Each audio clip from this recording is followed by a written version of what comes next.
17장 1절에서 5절 말씀, 제가 먼저 1절 있습니다. 예수께서 이 말씀을 하시고 눈을 들어 하늘을 우러러 이르시되 아버지여 때가 이르렀사오니 아들을 영화롭게 하사 아들로 아버지를 영화롭게 하게 하옵소서. 아버지께서 아들에게 주신 모든 사람에게 영생을 주게 하시려고 만민을 다스리는 권세를 아들에게 주셨음이로소이다. 영생 중 곧 유일하신 참 하나님과 그가 보내신 자 예수 그리스도를 아는 것이니이다. 아버지를 이 세상에서 영화롭게 하였사오니. 5절 함께 읽겠습니다. 시작. 아버지여 창세전에 내가 아버지와 함께 가졌던 영화로서 지금도 아버지와 함께 나를 영화롭게 하옵소서. 아멘. 이것은 주님의 말씀입니다. 예수님 생애에서 가장, 그리고 예수님 사역에서 가장 주목받는 것은 우리 예수님의 기도하시는 모습입니다. 우리 예수님께서는 병자를 치유하시고 비유로 설교도 하시며 십자가를 지시고 3일 만에 부활하신 일들이 모두 위대하고 탁월하지만 그래도 가장 인상적인 것은 기도하시는 우리 예수님의 모습이라는 것입니다. 먼저 우리 예수님이 기도하는 모습 중에서 가장 인상적인 것은 공생애를 시작하시기 전에 광야에서 하신 40일 동안의 금식 기도였습니다. 그 금식 기도를 마친 후에 사단 마귀와 싸워 이기신 모습은 우리는 잘 알고 있습니다.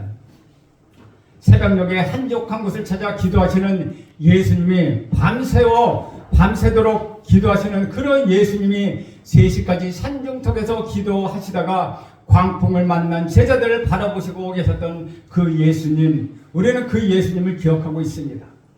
예수님께서 제자들에게 기도를 이렇게 하라고 가르쳐 주신 주 기도문도 있습니다. 2만 군중 장정 남자만 5천 명이 따라다니며 말씀을 들을 때 우리 예수님께서는 그들이 아무것도 먹지 못함을 아시고 보리떡 5개와 물고기 2마리로 하늘을 우러러 축사하신 후 떼어 먹이신 후 부스러기를 12광주나 거두어들인 모습 역시 우리가 기억하고 있습니다. 또 우리 예수님은 귀신을 쫓아내지 못하는 제자들을 보고 귀신들을 쫓아내신 후에 기도 외에는 이런 일이 나올 수 없다고 말씀해 주셨습니다. 예수님의 기도 중에 무엇보다도 절정을 이루는 것은 십자가에서 못 박히시 전에 겟세마네 동산에서 하신 기도였다는 것입니다. 히브리서에서는 예수님께서 통곡하시며 기도하셨다고 기록하고 있고 사복음서에서는 땀이 피가 되도록 그렇게 기도하셨다고 표현하고 있습니다. 오늘 요한복음 17장에 나타난 예수님의 중보기도를 통하여 우리는 많은 것을 배웁니다. 우선 중보기도란 기도의 대상이 바로 자기 자신이었다는 것입니다.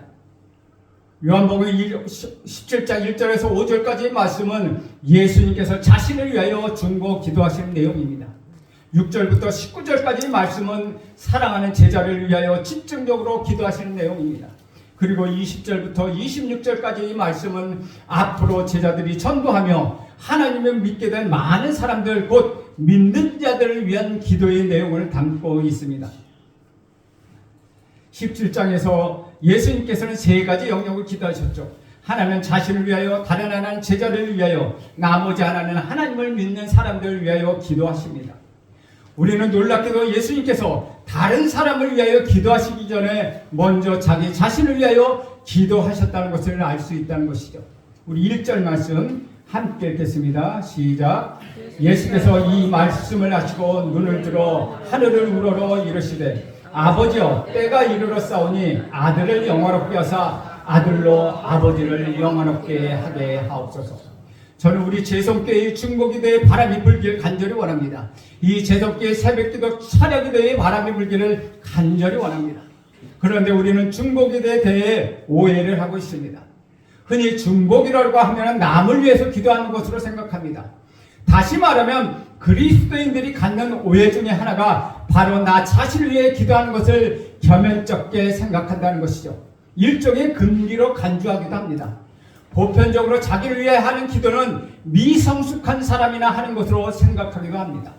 중보기도는 이웃을 위한 성도들의 덕목이지 자신을 위한 중보기도를 하지 않는 것으로 여긴다는 것이죠. 일견에 맞는 말이기도 합니다. 따라서 자신을 위한 기도하면 기복신앙이라고 매도해 버리기도 합니다. 가족을 위하여, 이웃을 위하여, 선교사들을 위하여, 나라와 세계를 위하여 기도하는 것이 더욱 성숙된 일이라고, 그리고 선한 일이라고 취급을 합니다. 그러나 오늘 우리 예수님은 달랐습니다. 가장 먼저 자기 자신을 위해 중보 기도를 하신 것입니다. 흔히 다른 사람들을 위하여 먼저 기도하는 것이 일반적인 순서일 터인데 우리 예수님께서는 자신을 위하여 우선 기도하신 것입니다. 예수님이 기도하시는 방법에 따라 우리도 자신을 위하여 먼저 기도할 수 있기를 간절히 원합니다. 그러면 우리 예수님이 자신을 위한 어떤 중보 기도를 하셨는지 구체적으로 살펴보려고 합니다. 1절에서 예수님께서는 아버지여 때가 이르러 싸우니 아들을 영화롭게 하사라고 기도하고 있습니다. 우리 예수님께서는 하나님 아버지께 자신을 영화롭게 해달라고 기도하고 있습니다. 그리고 자신으로 인하여 아버지 하나님을 영화롭게 할 수 있도록 도와달라고 기도하고 있습니다. 만일 우리가 이웃을 도와주고 싶은데 돈이 없으면 도와줄 수가 없습니다. 돈이 있으면 남을 도와줄 수 있습니다. 또 우리가 건강해야 남을 도울 수도 있습니다. 그리고 우리가 은혜가 충만해야 다른 사람에게 은혜도 끼칠 수 있다는 것입니다. 먼저 자신이 돈, 건강, 은혜가 있어야 남에게 도움의 손길을 펼 수 있다는 것이죠. 가진 것이 없다면 남을 도와줄 수도 없습니다. 우리가 남을 도와줄 수 있도록 돈이 있고 건강하며 여러분 모두가 은혜 충만하기를 간절히 바랍니다. 우리 예수님께서는 모든 면에서 남을 도와줄 수 있도록 항상 풍성하셨습니다. 우리 예수님을 자신을 위한 중보 기도를 세 가지로 나눌 수 있습니다. 첫째, 개인의 안락과 이익의 욕망을 충족시키는 기도가 아니라 아버지의 영화를 구하는 기도였다는 것이죠. 두 번째는 세상에 오신 목적을 잘 깨닫고 그 목적을 이룰 수 있도록 흔들리지 않게 해달라는 기도의 내용입니다. 세 번째의 중보 기도의 중요한 것은 적절한 때와 시기를 아는 것이었다는 것이죠. 우리 예수님께서는 아버지여 때가 이르러 싸우니 라고 기도를 시작하십니다. 그때라고 하는 것은 십자가를 지는 시간을 얘기합니다. 그것을 우리가 일생을 사는 동안 결정적인 때가 있습니다. 준비해야 할 때가 있고 일할 때가 있고 죽을 때가 있다는 것이죠.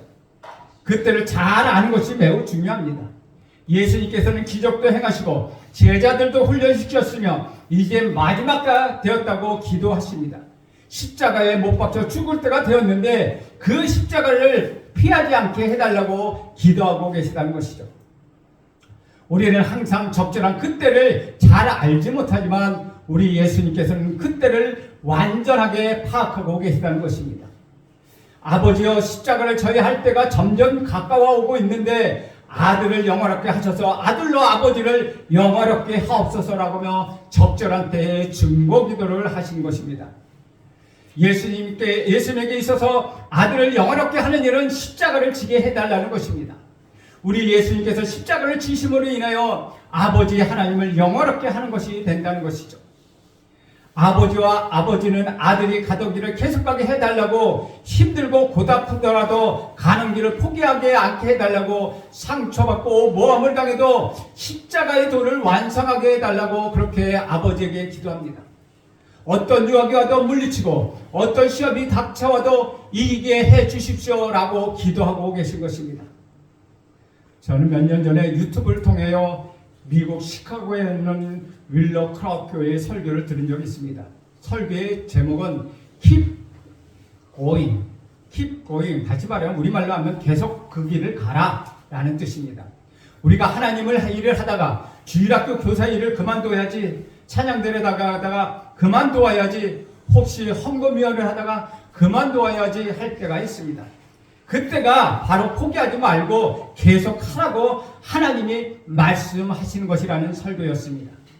그 목사님께서는 설교가 끝난 후에 교사를 그만두려고 마음먹었던 사람, 혹시 교회를 떠나려고 작정했던 사람, 오늘이 마지막 봉사라고 다짐했던 사람이 있으면 모두 그 자리에서 일어나라고 했습니다.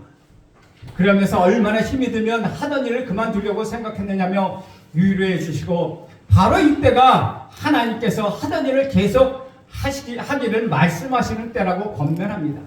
그러자 많은 사람들이 눈물을 흘렸던 것, 그 기억이 날로 새롭습니다. 우리는 누구나 자신이 하는 사역에 인하여 한 번쯤 마음이 흔들렸고 시험에 들이며 이런 일을 하지 말고 그냥 편하게 예수를 믿었으면 하는 생각을 가질 때가 있다는 것이죠. 그러나 예수님께서 가던 일을 계속 걷게 하시고 하던 일을 계속 하게 해달라고 기도하고 계시다는 것이죠. 힘들다고 힘들어서 포기하고 싶어도 좁은 옳은 길이라면 계속 가게 해달라고 우리 예수님은 기도하고 계시다는 것입니다. 사랑하는 여러분, 올해만 해야지, 이번 달만 해야지, 내년에는 교회에서 하던 일을 그만두고 싶다고 하신 일이 있으십니까? 지금 그 일을 계속해야 할 때라고 말씀하십니다. 내년에는 중도 하차하려고 보따리를 싼 적이 있습니까?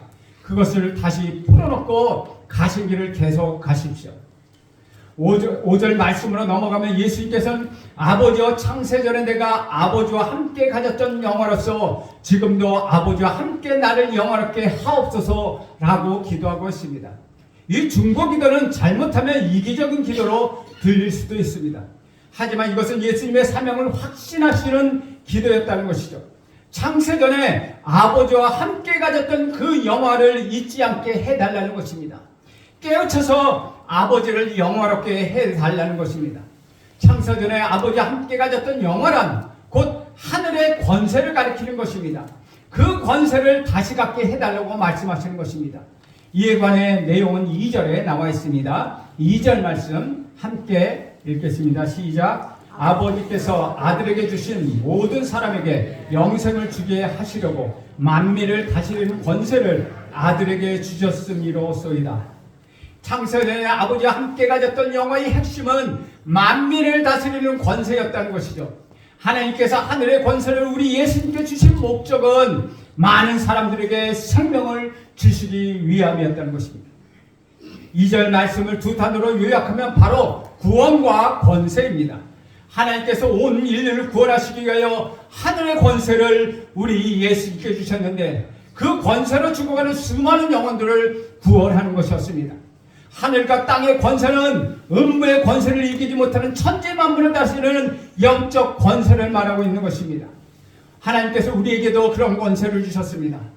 하나님께서 저에게 설교하는 권세를 주셨습니다. 그래서 제가 지금 설교하고 있는 것입니다. 제가 권세를 받지 않았다면 어디 누가 제 말을 들으러 교회에 오겠습니까? 세상에 훌륭한 강의 얼마든지 많은데 말입니다. 하나님께서 많은 영혼들을 구원받게 하시려고 저에게 설교하는 권세를 주셨다는 것이죠. 그래서 저는 주일 아침마다 설교하는 것입니다. 하나님께서 우리 모두에게 세상 사람을 구원할 수 있도록 권세를 주셨다는 것이죠. 이것은 곧 아들을 영화롭게 하는 일이라는 것입니다. 사람을 구원하는 것은 그것으로 말미암아 그들로 말미암아 영생을 얻게 하는 것입니다. 3절 말씀에 영생에 대해서 잘 정의하고 있다는 것입니다. 3절 말씀 함께 읽겠습니다. 시작. 영생은 곧 유일하신 참 하나님과 그가 보내신 자 예수 그리스도를 아는 것입니다.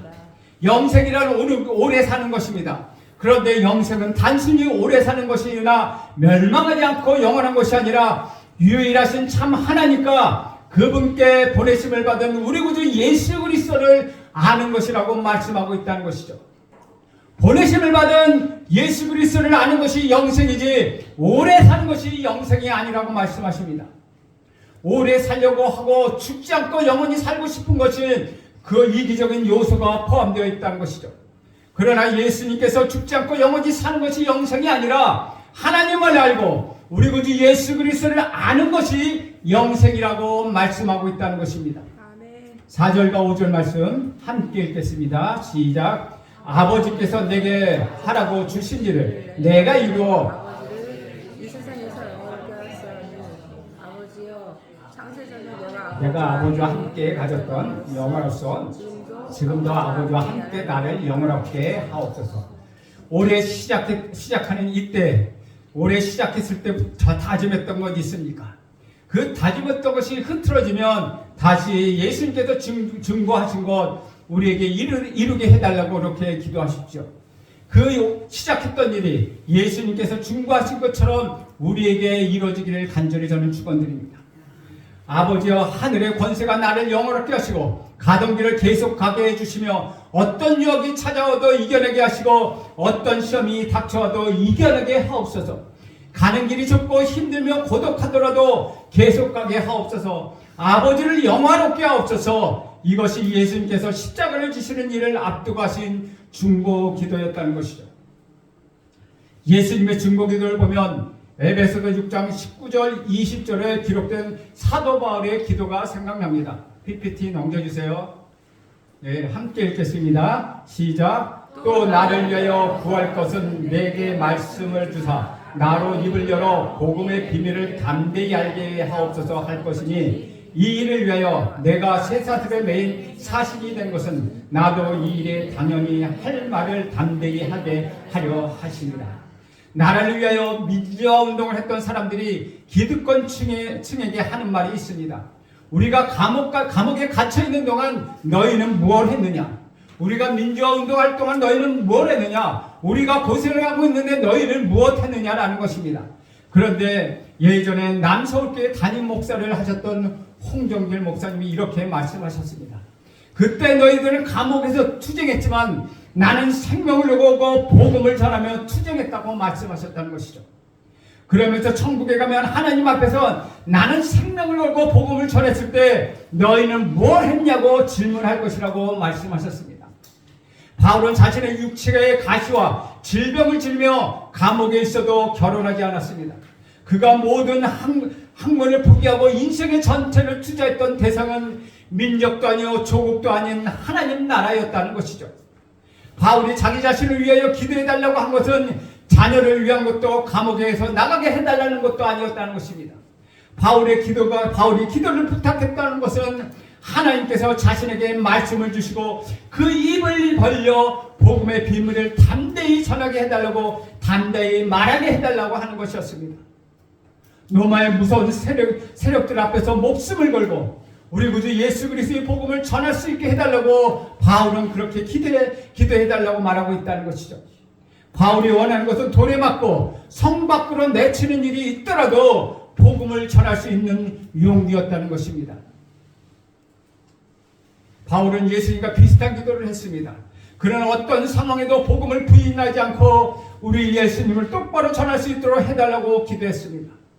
우리 구주 예수께서는 아버지여 아들을 영화롭게 해주셔서 십자가를 치는 것을 피하지 않게 하옵소서.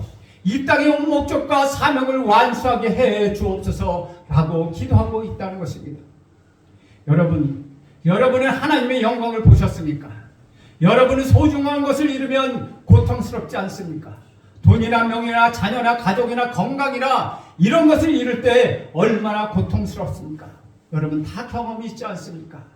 그러면 주님의 임재가 사라질 때, 우리 하나님의 은혜가 사라질 때 여러분 어떻습니까? 죽을 것 같이 고통스럽습니까? 사랑하는 사람이나 자식을 잃어버릴 때보다 더 고통스럽습니까? 돈을 잃어버렸을 때보다 더 안타깝습니까? 잠도 오지 않고 밥맛도 없습니까? 좀 답답하지만 그렇게 힘들지는 않으며 오늘 주의 영광을 구하기를 간절히 바랍니다. 아직 은혜의 끝자락 정도에 여러분 머물러 있는 것입니다. 하나님의 영광을 아직 알지 못한다는 것입니다. 여러분 돈은 어디에 두고 사신지 아십니까?